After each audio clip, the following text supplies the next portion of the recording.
Third Prince महल को देखकर सोचता है ये महल है ना, लेकिन मैं इस जगह पे नहीं रहता, मैं तो एक पुरानी जगह पे रहता हूँ। हालांकि मैं भी रॉयल स्टेटस का एक प्रिंस हूँ, लेकिन फिर भी ये जगह किसी और से बिलोंग करती है।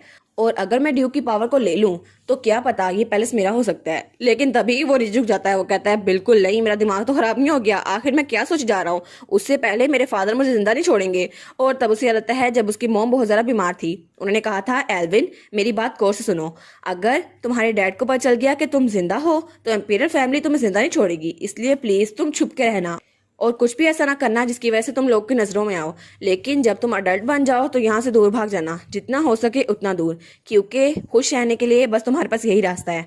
और तब अपनी मुट्ठी बंद करके सोचता है हाँ बिल्कुल, मॉम बिल्कुल ठीक थी और मुझे मॉम की खातिर और अपनी सेफ्टी की खातिर ये कुछ नहीं करना चाहिए, मुझे ड्यूक की हेल्प नहीं लेना चाहिए। वैसे भी वो तो वो लोग हैं जिनसे मैं अभी मिला था, और ड्यूक डिराट, डचीज एलिस और सीना मेल्टिन, हाँ बिल्कुल ऐसा जरूर लगता है वो लोग मेरे दोस्त हैं, लेकिन क्या पता वो सिर्फ मेरा फायदा उठाने की कोशिश कर रहे हों ताकि मैं क्राउन प्रिंस बन जाऊं, लेकिन उसकी वजह से उनको भी फायदा हो। नहीं नहीं नहीं, मुझे लोगों पे यकीन नहीं है, क्या पता वो लोग सिर्फ दिखावा कर रहे हो। तभी वो एक तरफ देखता है तो वो कहता है क्या तुम आ गए, और वहां पर एक डॉगी था। वो कहता है बटली तुम यहाँ पर आ गए, और उसके मुंह में कोई चीज थी। वो कहता है यहाँ पर आओ ना, तुम तो बहुत अरसे बाद मिले हो मुझे। तो तब वो सोचता है हाँ बिल्कुल, मेरा इकलौता दोस्त सिर्फ ये है बटली।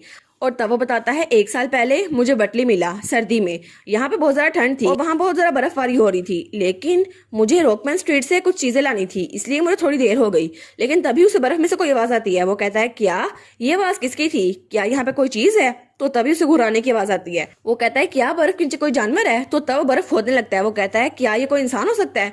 तो तब वो वहां पर देखता है तो वहां पर बटली था जो बहुत ज्यादा छोटा था और वो बेहोश था। और तब उसे याद आता है जब सर्वेंट्स आपस में बात कर रहे थे, वो कहते हैं एक डॉग, अच्छा उसको तो मैं रेस करा था, लेकिन ये कितना अनोइंग है ना, और वैसे भी ये पैलेस बहुत ज्यादा बड़ा है, कोई ना कोई तो उसे ले लेगा। वो सोचता है शायद वो डॉग एक्सीडेंटली यहाँ पर आ गया और मैंने वो कहानी सुनी थी, चलो मैं इसको अपने साथ ले जाता हूँ। तो तब वो अपने सामान को देखता है। वो कहता है इसको तो बहुत ज्यादा भूख लगी है, लेकिन चलो आज के लिए तुम्हारा खाना यही होगा।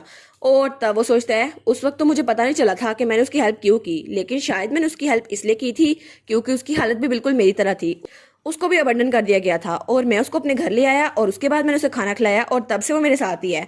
और वो सोचता है लगता है इसको आवारा होने की बहुत ज्यादा आदत है, कभी कभी घर रुकता है और कभी कभी बाहर चला जाता है, लेकिन चलो अच्छा हुआ। लेकिन अभी ये अपने मुंह में क्या लेके आया है। वो कहता है आज तुम क्या लेके आए हो। तो तब वो वहां पर देखता है तो वहां पर गोश्त के टुकड़े थे। वो कहता है तुम एम्पीरियल पैलेस के फूड वेयर हाउस से फिर से चोरी करके ले आए, मैंने तुम्हें कहा था ना ऐसी चीजें ना किया करो, अगर किसी को पता चल गया तो मुश्किल में आ जाओगे। लेकिन तब उसकी शक्ल देखता है। वो कहता है अच्छा ठीक है, मैं इसको आज रात का डिनर के लिए ग्रिल करूंगा, तुम्हें भी मिलेगा।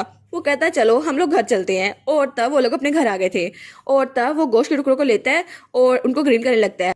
वो कहता है आराम से खाना, ये तुम्हारा खाना ही है। और फिर वो सोचता है तुम और मैं बिल्कुल एक ही कश्ती पर सवार है, वैसे भी हमारे पास रहने के लिए कोई जगह नहीं है, जब तक हमें कोई जगह नहीं मिलती हम लोग यहीं पर रहेंगे लोग की नजर से दूर। और वो सोचता है मुझे बहुत जरा फिक्र हो रही थी कि इतनी छोटी सी बॉडी के साथ ये इतना आवारा है, फिर भी चलो हम लोग इकट्ठे रहेंगे है ना। तो वो डॉग भी उसके इर्द गिर्द घूमने लगता है। वो कहता है वुफ वुफ। तो थर्ड प्रिंस कहता है इसका मतलब मैं हाँ समझू है ना। और वो सोचता है अब तो मुझे तुम्हारे लिए डॉग सप्लाईज भी खरीदनी होंगी, कल मैं जाकर खरीदूंगा। लेकिन तभी उसके दरवाजे पे जोर से दस्तक होती है। वो डर जाता है। वो कहता है क्या अब यहाँ पर कौन है।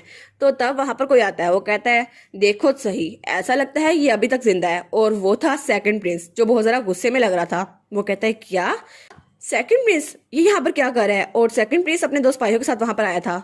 वो सोचता है आखिर इसे पता कैसे चला कि मैं यहाँ पर रहता हूँ और ये यहाँ पर करने क्या आया है। तो तभी सेकंड प्रिंस आता है और उसको जोर से लात मारता है। तो तब उसके सामने झुक जाता है। तो सेकंड प्रिंस कहता है तुम्हें ये नहीं पता कि योर हाइनेस द प्रिंस के सामने कैसे रिस्पेक्ट शो करते हैं, क्या तुम्हें ये कुछ सिखाया नहीं गया, आखिर तुमने सीखा क्या अभी तक। तभी थर्ड प्रिंस का डॉग उसकी तरफ देख के घुर्राता है। वो कहता है क्या अब तुम्हें क्या मसला है। तो तब वो डॉग उसकी तरफ लपकने लगता है, लेकिन सेकंड प्रिंस वो उसको भी लात मारता है। वो कहता है तुम्हारी हिम्मत कैसी हुई अपने दांत मुझे दिखाने की। और तब वो नीचे गिर गया था। तो थर्ड प्रिंस कहता है नहीं बटली नहीं। तो सेकंड प्रिंस थर्ड प्रिंस के बाल पकड़ता है और कहता है मुझे लगा था तुम बहुत अरसे पहले मर चुके होगे, लेकिन तुम तो अभी तक जिंदा हो मेरे छोटे भाई।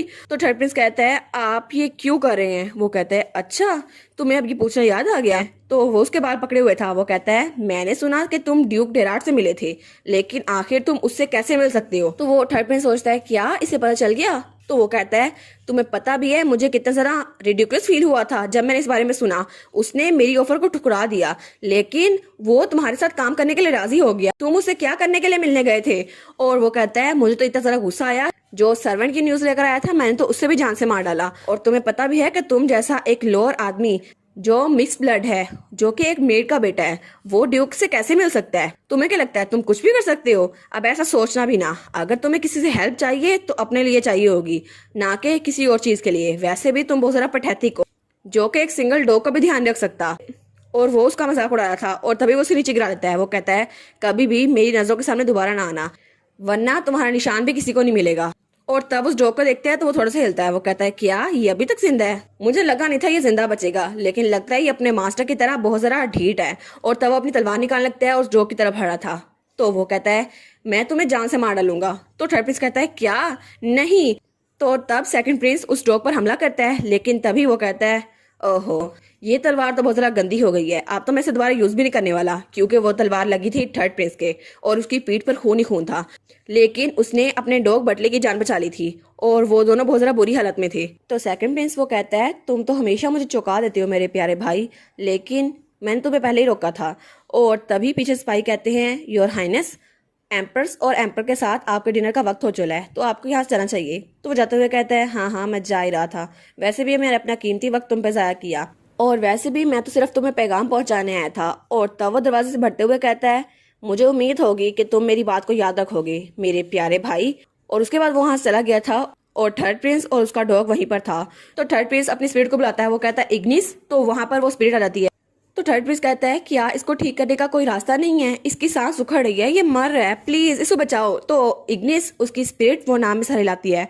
वो कहता है ओ नो, मैं इसके लिए कुछ भी नहीं कर सकता। और उसका डॉग वो जरा बुरी हालत में था, तो वो बहुत जरा रो रहा था। वो सोचता है ओ माय गॉड, मैं कुछ भी नहीं कर सकता, ये सब कुछ मैं इस हालत में भी कुछ नहीं कर सकता। और तब वो सोचता है मैंने पता नहीं क्या गलती कर दी जिसकी वजह से ये सब कुछ ऐसे हो गया।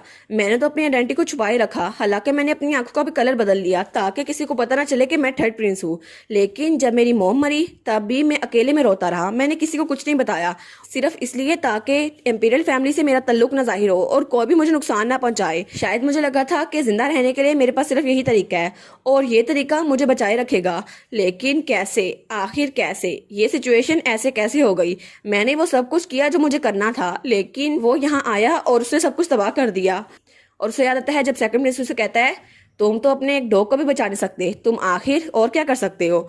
और तब थर्ड प्रिंस सोचता है वो सही तो कह रहा था, लेकिन तभी वो अपने डॉग को उठाता है और कहता है तुम फिक्र ना करो, तुम बिल्कुल भी फिक्र ना करो, तुम बच जाओगे, मैं तुम्हें मरने नहीं दूंगा। और तब वो वहां जाते हुए अपनी आंख का कलर दोबारा से ब्लू कर लेता है। वो कहता है क्योंकि मैं तुम्हें जिस इंसान के पास लेकर जा रहा हूँ शायद वो तुम्हें बचा सके, इसलिए बटली तुम फिक्र ना करो, तुम जिंदा बच जाओगे। और इसी के साथ ये वाला पार्ट यहाँ पर ख़त्म। तो आप लोग बताइएगा आपको ये पार्ट कैसा लगा। प्लीज़ लाइक करिएगा, कमेंट करिएगा और शेयर करिएगा। और जो न्यू व्यूवर्स हैं काइंडली वो चैनल को सब्सक्राइब कर दें। और पिछली वीडियोस का लिंक आपकी स्क्रीन पर नज़र आ रहा होगा, तो काइंडली उनको भी चेकआउट कर लें। Thank you so much.